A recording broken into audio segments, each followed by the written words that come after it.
Welcome to the FemiNinja Project. I am your host, Cheryl Ilove, middle-aged ninja hiding in plain sight, dedicated to restoring human dignity one person at a time and helping you unleash your personal power. Discover that it's possible to look like a woman, act like a lady, move like a ninja, and think like a warrior. And remember, men are always welcome on the FemiNinja Project.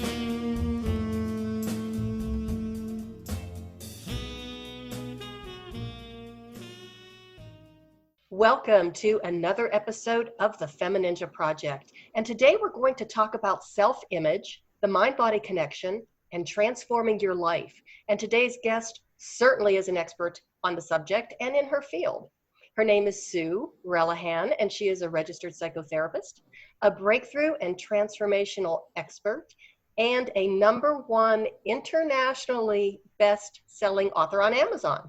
She believes that self-acceptance and self-compassion are the tools to creating positive life changes. Sue, welcome to the show. Thank you, Cheryl. I really am honored to be here today. Thank you for the invitation. I love what the FemiNinja Project stands for and how you are dedicated to helping women. And some guys too. I know you have both genders on your listener list. So my story actually goes back to 1984 when I had a degree in psychology. I was going to go out and I was just going to save the world, as many 23-year-olds believe. And I couldn't find a job. So in January of 1984, my dad worked for a local law enforcement agency, and they had a part-time records clerk position open. And he came home and said, "You're going to go to work with me on Monday. You're just going to stay for 6 to 9 weeks, however long this gal needs to be out. And then you can keep interviewing. You can kind of get back onto your life." That 6 to 9 weeks turned into 26 plus years. Oh, wow. I had never intended to go into that field, but I got there, and it was just one of those things, right place at the right time in the right situation.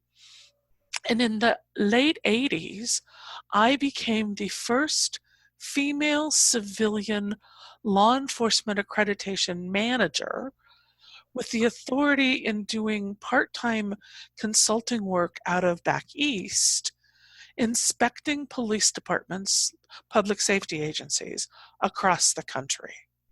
Oh my goodness. And how old were you when you got this job and that much responsibility? I was 23 when I started at the agency. I was 27 when I was actually made the first accreditation manager. And it was a fluke. It was not, they didn't know when the sheriff filled out the application and we were filling it out and it's like, "Who do you want to put there?" He said, "Oh, just put your name there for now." That story turned into him bragging that he had the foresight, because now civilian accreditation managers, male and female, are a dime a dozen because they're less expensive and there's more longevity.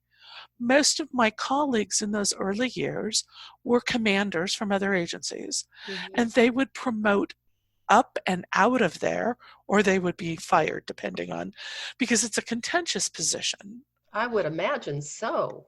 And I put on this armor. I put on this armor of a bitch on wheels. Don't mess with me. Because as a civilian, I'd never carried a badge or a gun, never gone through training. But I worked on a team that had the authority to compel a police chief to change his use of force policy.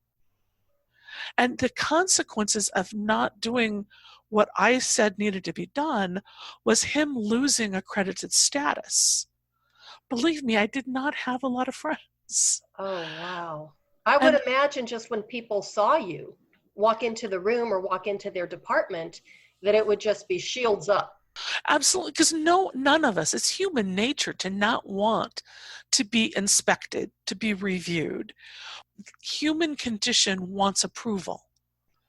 And so accreditation, even today, is still a voluntary process.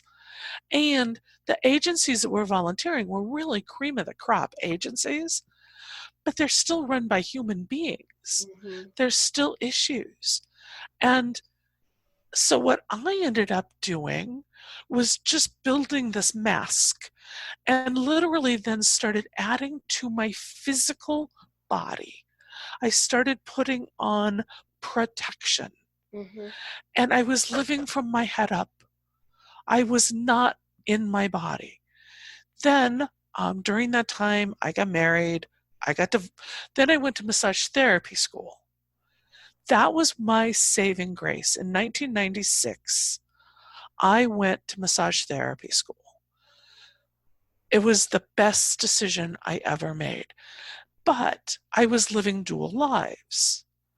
The law enforcement world was not really, because in that time, massage equaled prostitution in their minds. Mm-hmm.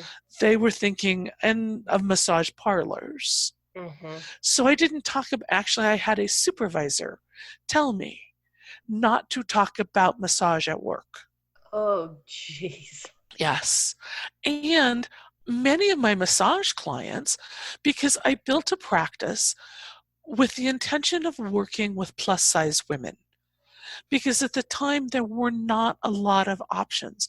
So my massage table is solid oak Mm-hmm. and will hold up to 600 static pounds. Mm-hmm. I have had clients over 500 pounds on the table. Wow. So that was my goal. So the worlds didn't really mix. Mm-hmm. But that was my little secret saving grace. Mm-hmm. Then in 1997, I got divorced. And I knew then if I was living on my own, I wasn't going to be able to switch to massage full time. Mm-hmm. So I kept doing what I was doing and just living in both of those worlds. About that same time, my dad left the agency, and I just kept doing what I was doing. In 2003, I met what really to this point has been the love of my life. Mm-hmm.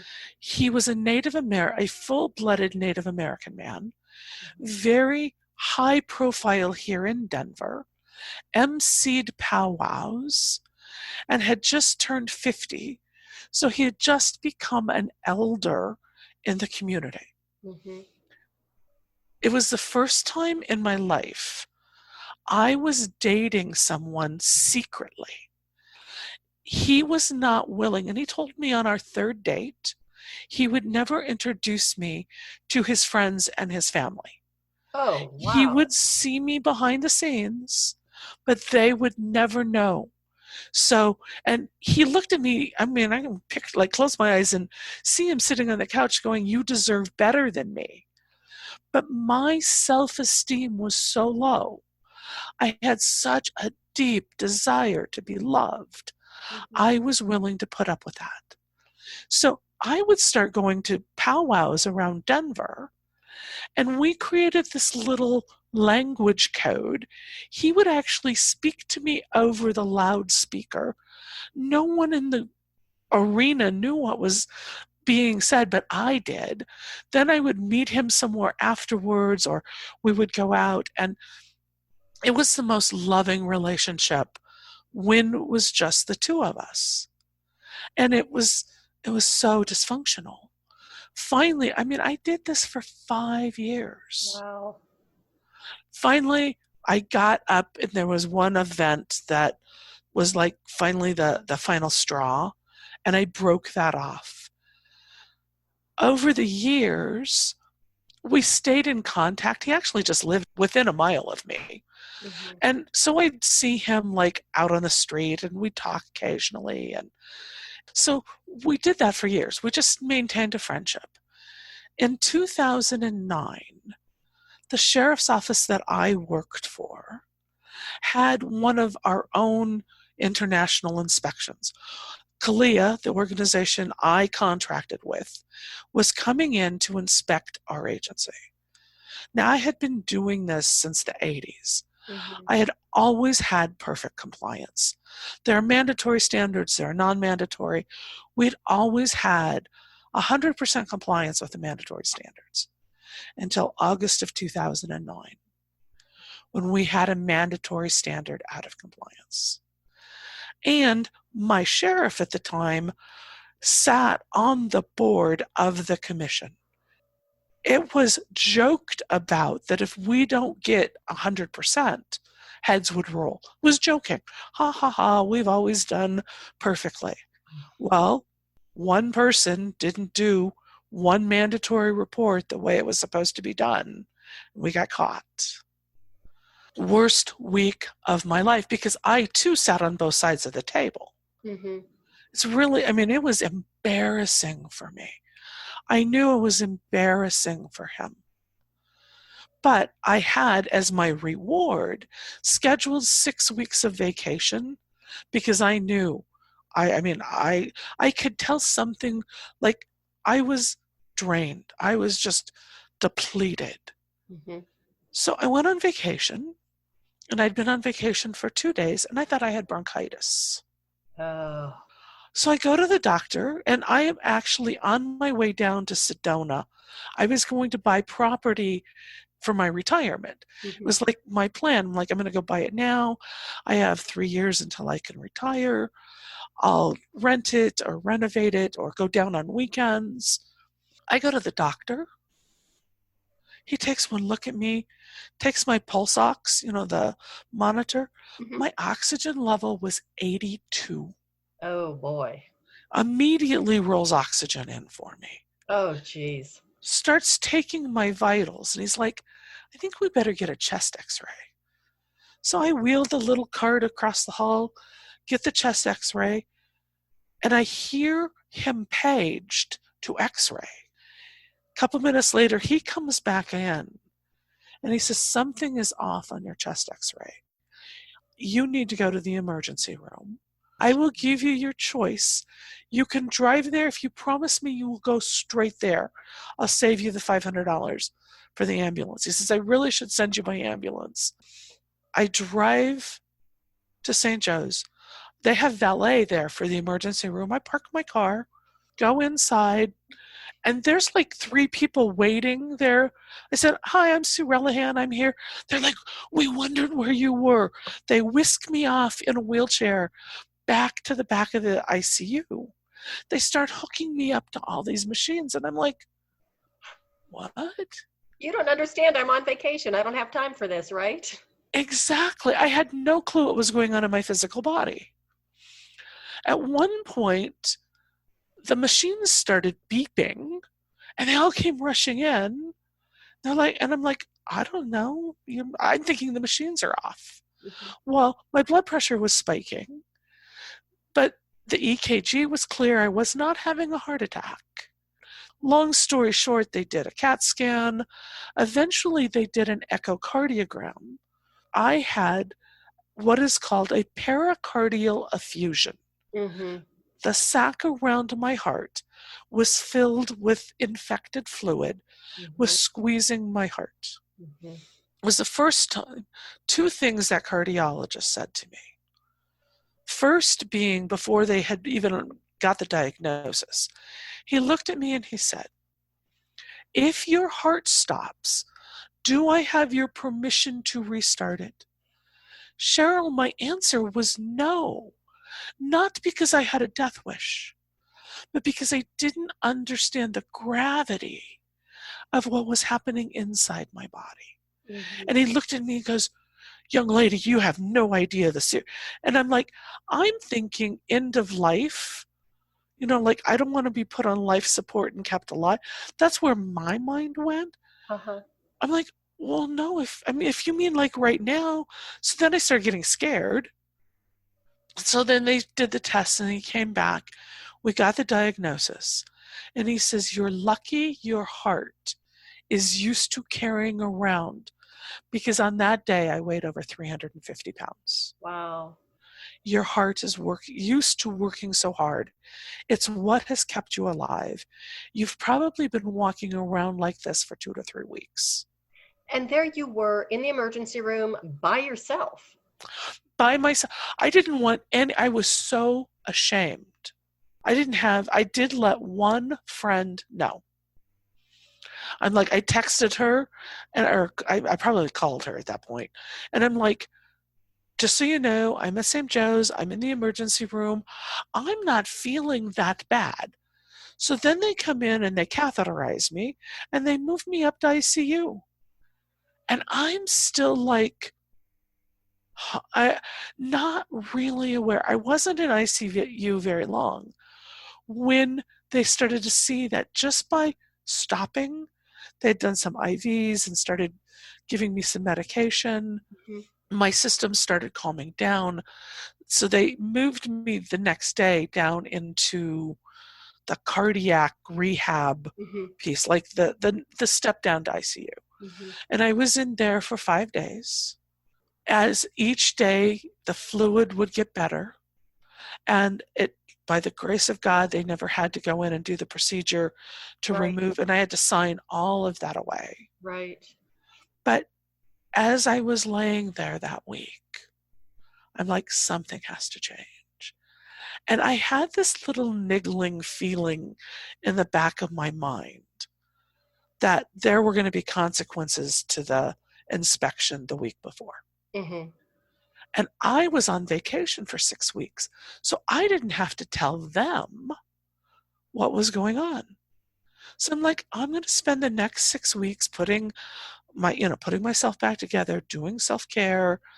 I met with a nutritionist and an exercise physiologist and like 4 or 5 different doctors and a support group, and really started feeling better. And I'm like, okay, I should be able to go back to work. Prior to that point, did you even know what self-care was? Well, I would have told you I did because I was a massage therapist. Okay. I just wasn't practicing what I preach. Got it. And so, I mean, yes, cognitively, I knew. But when you're shut off from the neck down, you don't think you need it. And most of us, and so many women, were just go, go, go, go, go. And so when November came around, my cardiologist would not release me to go back to work. So I had to let my boss know. My boss came to my house with the paperwork, sat at my dining room table, said, don't worry, we'll take care of you. Put your focus on your health. Thank you. I appreciate it. I was crying because I felt I just had so much shame around it. The sheriff called me and he's like, I'm mad because you didn't let us know. We would have supported you, blah, blah, blah. And I'm like, I'm sorry. I had to do this by myself. And slowly, but at the time, my circle of friends had gotten really small because my life had gotten really small. So I go back to work, and at the end of December, that same boss and his boss, the number 2 guy, call me into the office, sit me down and say, so the sheriff's decided how he's going to do accreditation differently now. We're not going to take your money away. We'll still pay you the equivalency. I was making basically equivalent to a lieutenant I work directly for a captain. We're not going to change your pay because you haven't done anything wrong, but we're going to reclassify you to an administrative clerk. We're going to bring 2 more clerks in, and we're going to move the accreditation duties to a sergeant assigned to internal affairs. And I looked at them that day, and I'm like, you guys know you have golden handcuffs on me. It would be financial suicide for me to walk away from this job right now. I will make your very large sum to the tune of about $40,000 a year more than my 2 other clerk colleagues were going to be making to highlight paper and stand at the copy machine. I'll just laugh my way to the bank. That was my intention. I moved out of a big office into a little cubicle, came in, did my job every day, started thinking about it. Like, okay, I can do this. For 3 years, I can do this. No big deal. In the meantime, Michael had asked me to help, the Native American man, had asked me to help his little brother get a job with the Colorado Indian Affairs. They were looking for a new executive director. They knew with my background I could help him get that job. Mm-hmm. In the middle of it, Lance got sick, and he went down to Oklahoma to the hospital where he could get free medical care. What turned into, he just thought he had pneumonia. As it turned out, he had a heart attack. Oh. Then he went into, they did a double or triple bypass. Mm-hmm. Bottom line, he did not make it through the surgery or make it through that night. Oh my goodness. How old was he? 42. Oh, jeez. Left behind a 4-year-old and a wife, and it was so sad. And huge member of the Native American. He was the current MC of the Denver March powwow at that point. Mm-hmm. And as the world works, I happened to be with Michael when he heard about it. Michael and I reconnected, not romantically, but I spent Saturday with him, helping him set up a memorial at the Denver Indian Center. For the first time, Michael invited me to the Denver Indian Center for Lance's memorial and publicly acknowledged me for the work I had been doing to help Lance. It was heartbreaking and beautiful and poignant. And on Monday, I'm driving to work. And this is where it gets a little woo-woo-ish. Oh, we love woo-woo here. Lance came to me as a literal puff of smoke. I could physically see the smoke. But intuitive, it didn't speak out loud. Mm-hmm. But intuitively, I got 2 different messages. One, to let Michael know he was okay. Mm-hmm. The life on the other side was fine. And a message to me, the life was too short to play the bullshit games I had been playing. Wow. It washed over me. I'm like, holy shit, you're right. I can't keep doing this. Mm-hmm. This is such crap. And all of those weeks of self-care started kicking in. Mm-hmm. And I went to work, and I'm like, hey guys, I'm going to make a Starbucks run. So I get everybody's order. I head to Starbucks. What I'm really doing is getting on my cell phone, calling my financial advisor, going, what would it take for me to take the money we were going to use in Sedona? Mm-hmm. How can we do that? What can I do? And she's like, let me work it out. I met with her at the end of the week. We figured it out. Mm-hmm. And I was waiting for that to become liquid. So at home, on my computer, I wrote my letter of resignation. I didn't do it at work. I didn't print it at work. My therapist I was seeing at the time and my doctor mm-hmm. were the only 2 living human, and my financial planner mm-hmm. knew what I was doing. No one. So I made the move, and I'd lulled the administration into complacency. They're like, okay, she's just going to stay. And, she accepted it. Mm-hmm. Well, the day the money moved, and every morning I'd print a new letter with a new date. Then I'd go online and check my bank balance. Mm-hmm. The day the bank balance showed up, I took my letter, went to the sheriff's secretary, bypassed the chain of command, which is, if anybody should know chain of command and policy, it was me. Right. Like, screw that. Went directly to the sheriff, handed him my letter of resignation, and blindsided him. He yelled at me, told me I was stupid, told me it was the stupidest thing he had ever seen anybody do. I'm crying. I'm being honest.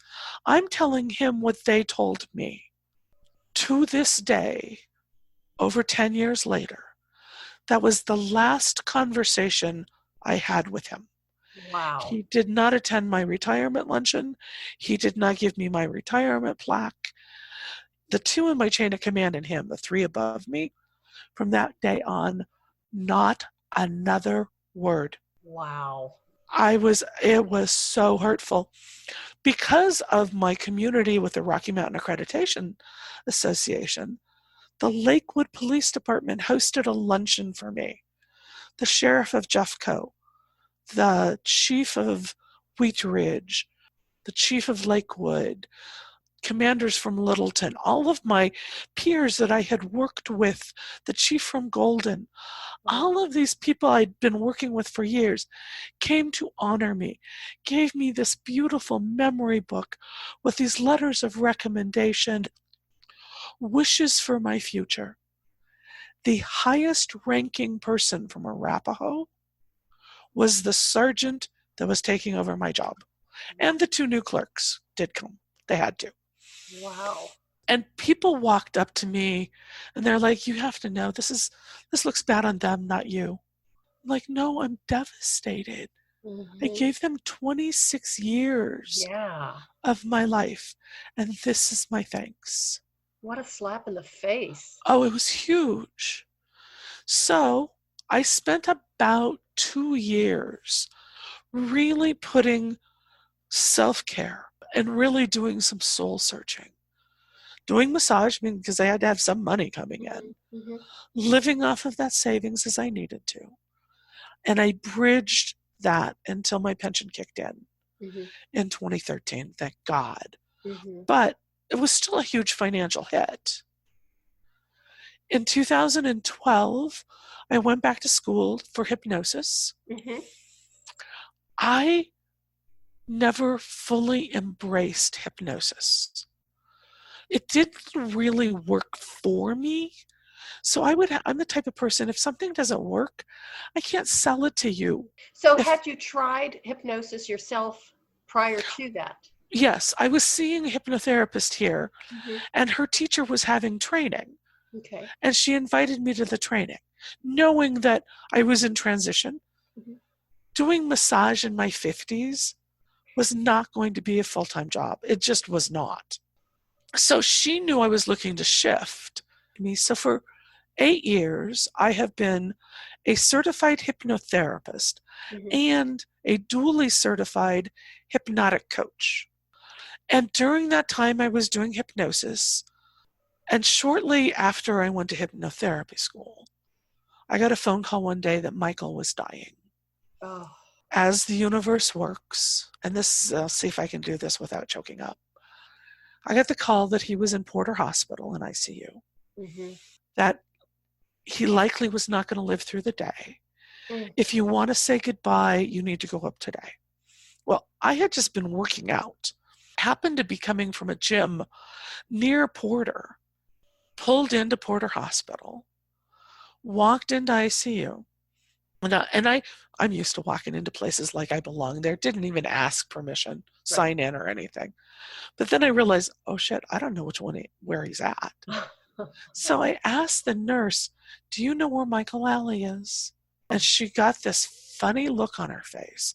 And she points behind her. I turn around in one of the glass enclosed ICU cubicles. It's a small group of Native Americans standing around a hospital bed. In that moment, I didn't know if he was dead or alive. His eyes were closed. Part of me was like, I need to leave. I can't walk into that. But I walked in and I opened the door. I opened the door to walk in, and the elder doing the ceremony, who are you and what do you want? And I said, I'm Sue Relihan. I'm Michael's friend from Arapahoe Sheriff. I just heard he's not doing well. Michael opened his eyes and reached out his hand. Now, he was intubated, so he couldn't speak, but I went and said goodbye. Put my hand on his stomach. I'm like, I don't care what these people think. Told him, go be with Lance. Obviously and he had been miserable since Lance died. So we'd been there, and I was just kind of like, how long do you stay? What do you do? Talking to his sister and his nephew and a couple of other people. And the woman on the other side of the bed, who'd kind of been laying there crying a little bit, said, honey, are you ready? Michael nodded. And all of a sudden, I realized they were coming in to take the breathing tube and take him off life support. Oh my God. So I asked his sister, do you want me to stay? I'm trying to support her. As it turned out, they had all of us leave long enough but came back in. He could speak a little bit. He wanted a drink of water. Mm-hmm. And she said it takes about 10 minutes. And slowly, as his oxygen levels dropped because they disconnected everything, Right. we just stood around him until that final flat line beat, knowing he was gone. Well, the chaplain had promised the elders that they could do the full Native American death ritual, Mm-hmm. which includes smudging a body. And in order to smudge a body, you have to light sage with a lighter, with a flame. The hospital's like, you can't do that in here with the oxygen here. And they're mad and they're grieving and they're like, but you promised. And so hospital security starts to come up and they're like battling. And I realized in that moment was my chance to bridge those two worlds. Mm-hmm. I could step in. I was upset, but I wasn't devastated. Mm-hmm. I could communicate with the hospital. The chaplain and I put our heads together, brought the elder in, said, okay, this has to happen. You promised. We negotiated leaving him uncovered in just the quilt and wheeled him down 2 different freight elevators out back behind Porter. When his nephew went to finish that ceremony and those final prayers, I was just going to walk back, give them their space. I just stayed with them to make sure they got where they needed to go. Mm-hmm. And his nephew pulled me in and included me, smudged me, and included me as part of that final ceremony. Wow. That afternoon, I was talking to a sister. I got kind of caught up in what was going on, how things had happened. They did a full wake for him down at Four Winds. Mm-hmm. I went to that. Some weird things happened there, but I won't go into that at the moment. Mm-hmm. We can save that for another time. And I sat with the family at his funeral and was with the family at his burial. And there was a time in 2003, I would have given a limb for that kind of connection. Mm-hmm. But I'd grown beyond it. I had finally found the self-care, the self-acceptance, the self-compassion, the willingness, because the whole book that I wrote, and I'll get to that in just a second, but I wrote a book called Metamorphosis. Mm-hmm. And it's about that idea of becoming our own, really paying attention to ourselves, reconnecting that body, mind, and spirit. And so that's what I did from his death in 2012 to when I published in 2016. Not all of it, I was still doing massage and some hypnosis, but really that was my primary focus. Mm-hmm. Because in law enforcement, I had signed so many non-disclosure agreements, I hired a high-end literary attorney to actually review my book and stay on retainer because I'd not talked to those 3 very powerful men. Mm-hmm. I was thinking there could be an injunction because I was being honest. About all of it. I didn't go into anything that was really sensitive or classified. So I got that review. My publisher sent it to an attorney. We had all of it ready. We released it. We hit #1 international bestseller in 4 countries. Oh my God. I was like ecstatic.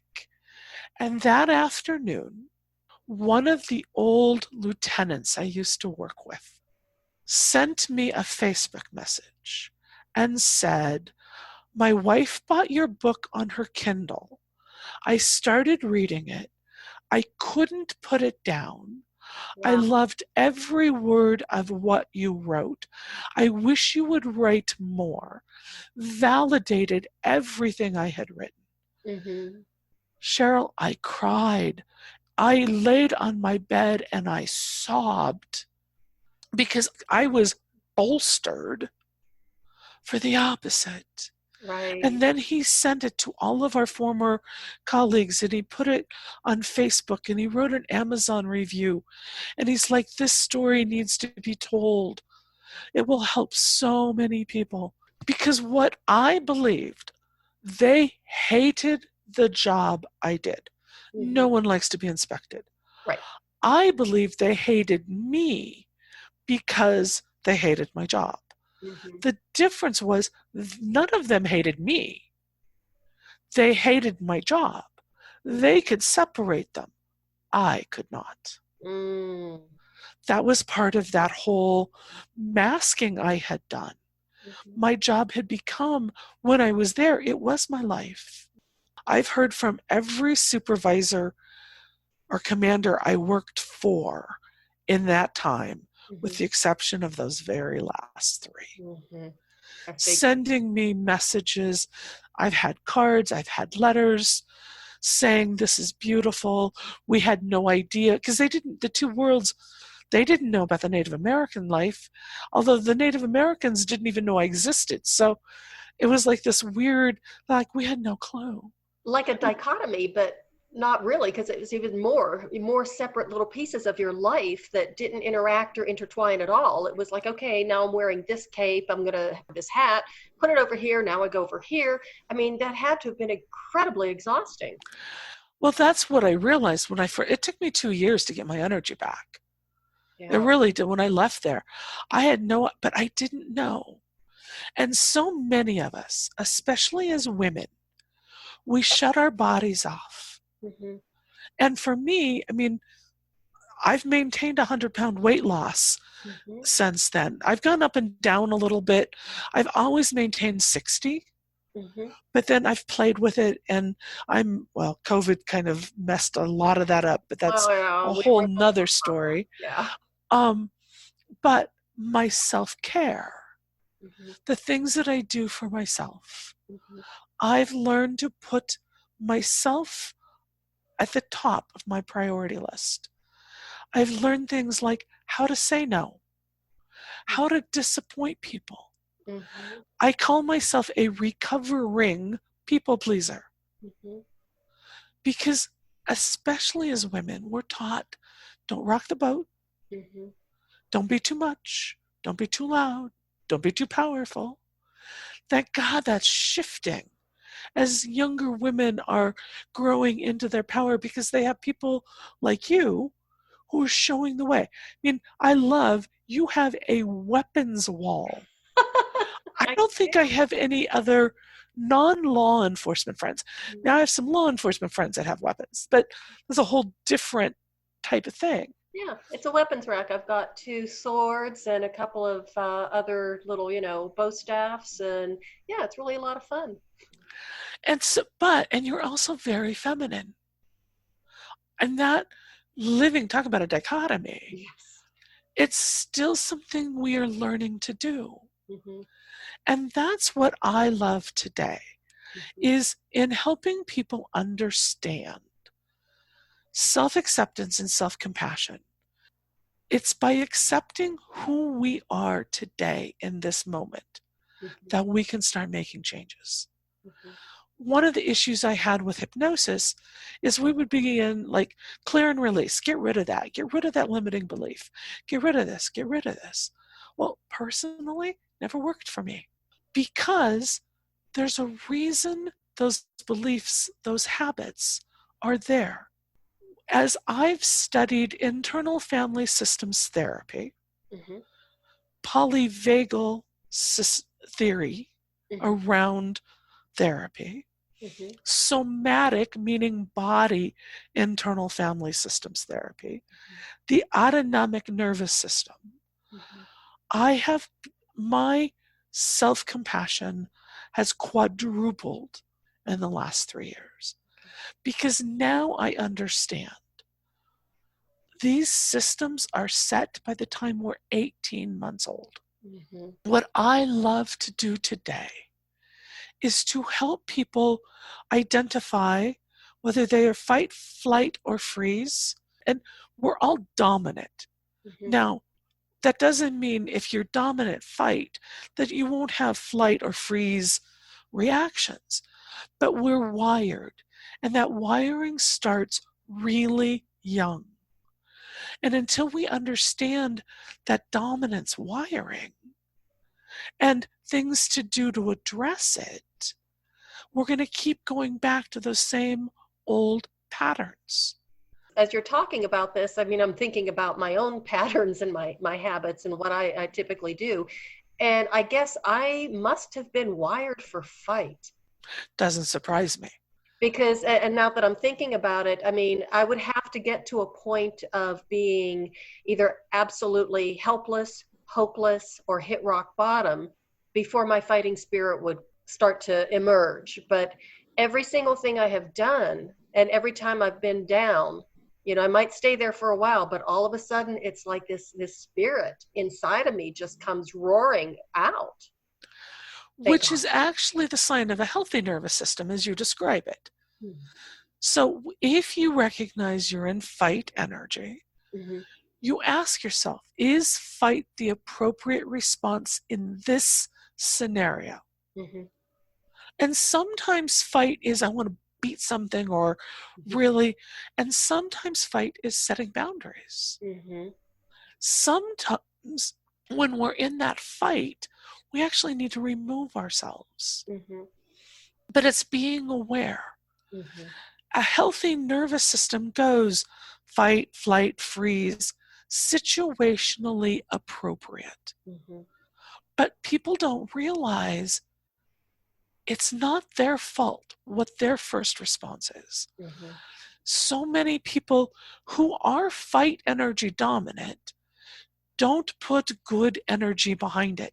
Mm-hmm. They actually will hit, do other destructive, either external behaviors Mm-hmm. or internal behaviors.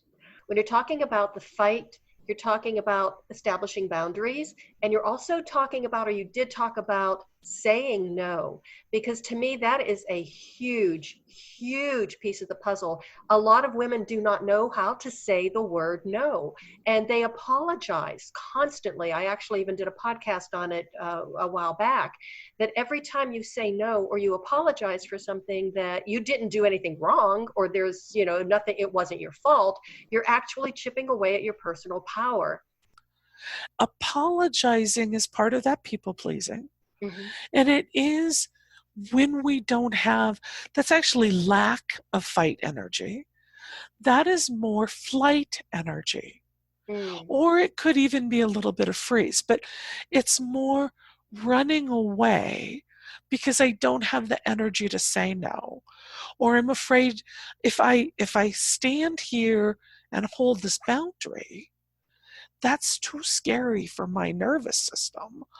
I need to run away. Mm-hmm. One of the safest ways to run away is to say, "Oh no, I'm sorry," you know, it's an energetic removal. So that's flight. And sometimes with flight energy, it is healthy to remove ourselves. Mm-hmm. Sometimes it's healthy to even go to distraction or numbness.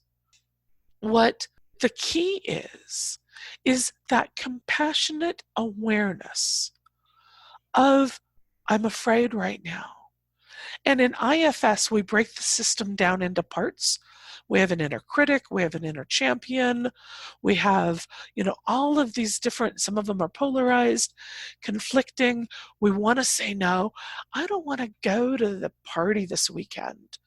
I don't trust those people, but my boss is going to be there. And we do these internal things so then to protect ourselves, to run away from the situation.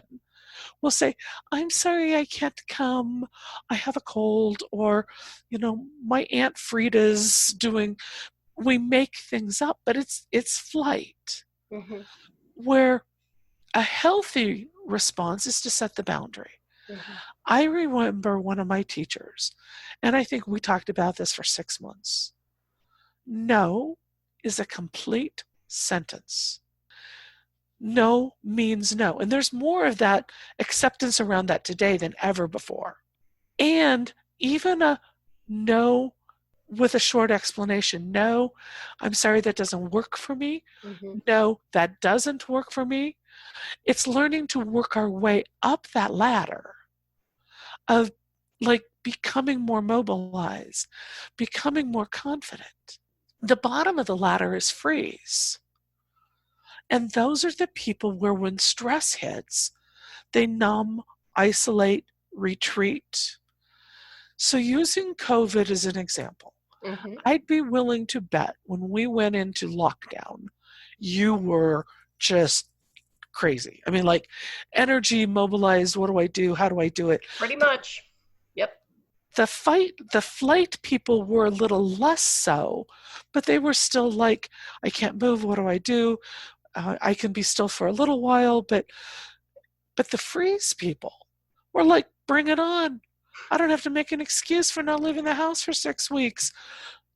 Then, and I was actually doing stress in your nervous system calls during this time. I was doing 3 times a week in the beginning because the fight and flight people needed support, needed to learn the skills to address that mobilized energy because you couldn't fight. There was nothing or one to fight. Mm-hmm. So we started started teaching ways to do that. The freeze people were like, I'm good. Yeah, I'll let you know if I need something. Then about 6 weeks in, right around the middle of May to the first part of June, it shifted. The fight or flight people had started to adapt. It wasn't as bad. We figured out ways to do things. Mm-hmm. The freeze people were like, get me out of here. I've been frozen too long now. And started like, okay, enough is enough. Now, freeze people need to move into mobilization. If you make too many changes too fast, Mm-hmm. then you go back into whatever your dominant state is. So I'm guessing if you get yourself out there and you're really trying to make some big changes, that fight will kick in. But Mm-hmm. it might fight you. That inner critic might come in and universally, I don't actually mean you personally, but like, who do you think you are? What are you doing? What right do you have? How do you have a voice? And you'll start that fight inside because there's nobody else to fight with. That is a great explanation. And so what I do with people is we have the ladder that my polyvagal teacher taught. Mm-hmm. I use it based off of her theory. And I help people by asking questions, identifying what's your primary response. Now, we all situationally can move. All of us want to be at the top of the ladder, Mm-hmm. connected, social engagement, feeling like I'm okay. I can handle whatever comes. Right now, because of COVID, very little time is spent at the top of that ladder. We now need to watch for glimmers of it. Mm-hmm. When we feel engaged, like this conversation between you and I, we are really well engaged. Mm-hmm. But yesterday, I had something come up, and I'm like, I actually went into freeze mode for a little while. Like, I don't know what to do. I don't. Then, after being in freeze for a little while, I could come up to flight. I could start some movement. And then I even was able to move a little bit over to fight, make some phone calls, set some boundaries, get some information. Mm-hmm. Which then I did by the end of the day feel okay, everything's going to be okay. Mm-hmm. And some of the things that I do for myself, for my own self care. I mean, I've spent 10 years studying self care. I do have a self care workbook Mm-hmm. that is a companion, not directly tied Mm-hmm. to the actual book, Mm-hmm. but it's 154 self care ideas broken down into simple, moderate, and extreme. Mm-hmm. Because sometimes we just need a little simple self care. Sometimes we need more. when you were talking about how you were in the freeze and then you were able to, sit there for a while and then transition into flight and sat there for a while and then eventually into fight, what that meant for you, that to me is incredibly empowering. That is the epitome of self-awareness and being able to take action and being able to take control of your life rather than having the circumstance control you. Absolutely. And unfortunately, many women identify with victim energy, Mm-hmm. consciously or unconsciously. And it's really finding that power, that inner power, that ninja power, using your words, Mm-hmm. where I deserve to be my own ninja. Mm-hmm. I deserve to set boundaries. Mm-hmm. But most of the time, we need support to build our way there. Exactly. I couldn't have done it on my own. I actually had a team of men who taught me how to do that. And they helped me find my feminine energy more than anything else that I've ever done.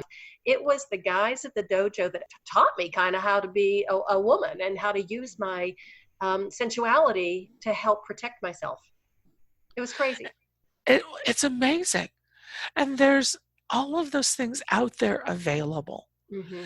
It's for people to figure out, one, what their patterns are, then starting with support, identifying what their specific needs are. And a healthy nervous system is up and down the ladder.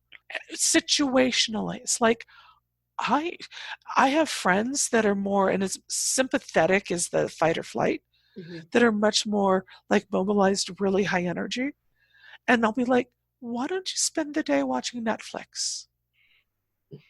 Where if it's a freeze friend or a client, I'll be like, why don't you go to the park and slowly walk around the lake? Slowly. Not to exercise, but just like look at the trees, look at the grass, Mm-hmm. look at the rocks. For a freeze person, that's not easy. When I first got sick or got healthy, I would go to Wash Park, and the little lake around Wash Park, Mm-hmm. I could walk about 200 yards to a specific bench, and I would have to stop and rest. Mm-hmm. It took me 6 weeks to make it around the small lake, not even the big lake. Right. And it probably took me 40 minutes to walk around that small lake. That first time I made it around, I felt like I'd completed a marathon. Mm-hmm. And I listened to my body. I let myself do it incrementally. Mm-hmm. And I've had other people, I'll suggest something like that, and I'll be like, I'd be too embarrassed to only walk 100 yards. I'm like, nobody cares. You just get outside, do it, or go someplace where you feel safer to do that. Mm-hmm. Do it smaller. The same thing with setting boundaries. Set little boundaries with friends. With your close friends, let them know, I'm working on boundary setting. Can I practice with you? Mm-hmm. And most of our friends, I mean, if they're truly a friend, one, they're going to go, what does that mean? Want more information? But they'll be like, sure. And you start saying no, Mm-hmm. or that doesn't feel right. Mm-hmm. Or in using IFS language, my favorite thing is, a part of me feels like that's not a good idea. A part of me's really upset right now. And I did this with a really good friend about a month ago. We had a miscommunication, a small rupture, Mm-hmm. one of my closest friends. And I had parts that were feeling wounded. And I sat on it for about a week. But I'm like, this friendship is way too important for me to let that rupture grow. Mm-hmm. And I sent her a text and I said, this is what happened. This is the way my parts are feeling. Can you respond to this? Her reply was, give me a little time to think about it. I want to really give you a compassionate response. Later that night, she replied to me with her version of what had happened. Mm-hmm. And we realized it was a simple miscommunication, The next week she came over, we sat and had coffee on my patio by my waterfall. And I think, talked for like 2.5 hours. It's the first time I'd seen her in weeks. Communication is vital. Self-communication is a starting point. What you're describing is a metamorphosis, which is the perfect title of your book, because these changes don't happen overnight. But the small, I thank you for mentioning, it's just the small changes that, build up to the big changes. Those are the ones that last. If you try and change your entire life all in one day or 1 month, it's not going to work. Your parts will kick back because it's a protector. It thinks it's protecting. And it often thinks we're young. Like I did some work with one the other day. The protector part of me thought I was 14. Well, of course, it's not going to let me, as a 14-year-old, drive the bus. I use bus as a metaphor a lot. We let a 14-year-old drive, they haven't even had driving lessons yet. You're going to go off the road. You let the 8-year-old drive, you're probably not even going to get at a park. But if they'll set aside and let that wise, intuitive part of us, in IFS, we call it self with a capital S. It's also known as like our soul center. I call it my inner wise woman. When I let her drive the bus, when I get my parts to step back, it's amazing the things that happen, the connections I make. But if I was sitting here in my 14-year-old part, God only knows, I'd be flipping my hair and, just whatever. It all comes back to compassion, curiosity, compassion, and just finding a starting place, tuning into your body. I've believed for years, often our bodies speak louder than our minds. And they're a great, what we call trailhead in IFS. It's a great starting point. So when I have somebody doing work, I actually take them inside, eyes closed, some breathing type things, some awareness, and then scan your body for an awareness, for a sensation. There may be 2 or 3. Either you pick one or let it pick itself. And now put a face on that sensation. Is it happy, sad, mad? What's going on? See if that sensation will give you some insight. And you actually do it like you're conversing with another person, often a young person. That's really a younger part of yourself. And you get things like, what are you afraid would happen? Something as drastic as you will die, or no one will love you, and be like, okay, why do you think that? What happened when you were 8 years old that led you to believe that? And you honor that experience. It's like, let's embrace this 8-year-old. What does she need you to know? How does that affect you today? I'm 59 years old. I've had parts get really huge eyes. They're like, you are? Yes. And I've written a book, and I've had a hell of a career, and I've done this, and I've done that. I've got it. Let me drive the bus. You sit and navigate. Guide me. Help me. But let me drive the bus. Well, Sue, how can people get a hold of you? And, I did mention the title of your book, which is Metamorphosis, but I want you to tell us what the subtitle is as well, and how people can get a hold of your book, because I think that's really important. And then, of course, reiterate the workbook. So the easiest way to get a hold of me is on my website. It's SueRelihan.com. So that's SueRelihan.com.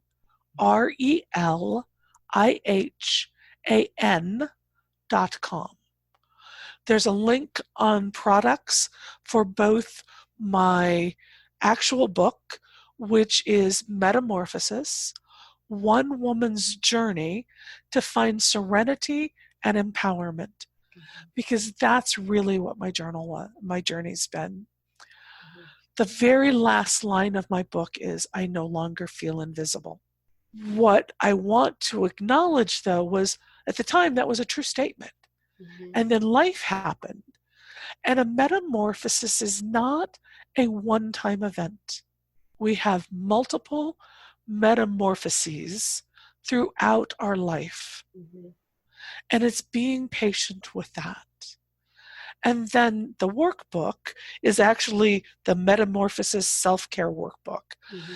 Both of them are available on Amazon, but my website has the links there to that. And then the other thing is I am offering a stress relief session. It's 45 minutes. Mm-hmm.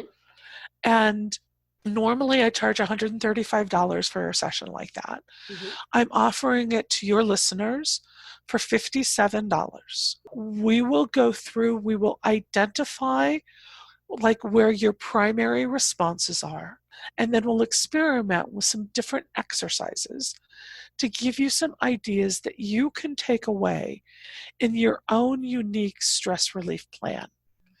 But that is my gift for the people who are listening. So that's at SueRelihan.com/stress-relief. And I'm on Facebook as Sue Relihan. Mm-hmm. I have a little over 4,000 followers on my public page. I also have a personal Facebook page. I'm on LinkedIn, Twitter, all of the Instagram. Well, Sue, thank you so much for being on the show. I mean, my head is just reeling. So many wonderful tips and great information. I loved hearing your story, and I really appreciate you being on the show today. So thank you so much. And thank you for the difference you are making in the world, Cheryl. Oh, thank you. I just, as we were preparing for this call, I looked back at some of the other guests that you've had on. You bring an amazing tribe of people together. I love your passion, really empowering people. It aligns so much with mine. I'm glad we've been friends for a while, but I really appreciate the opportunity to do this today. Well, I appreciate your time, and I appreciate your words of wisdom and your beautiful voice. Thanks again for being on the show. And to my listeners, thank you so much for listening. And remember to listen to your inner wise woman. Find that self-compassion, curiosity, and just finding a way to live the life that you are meant to live. Give Sue a call, check out her website. She's got some great information on it, and that is the way of the FemiNinja.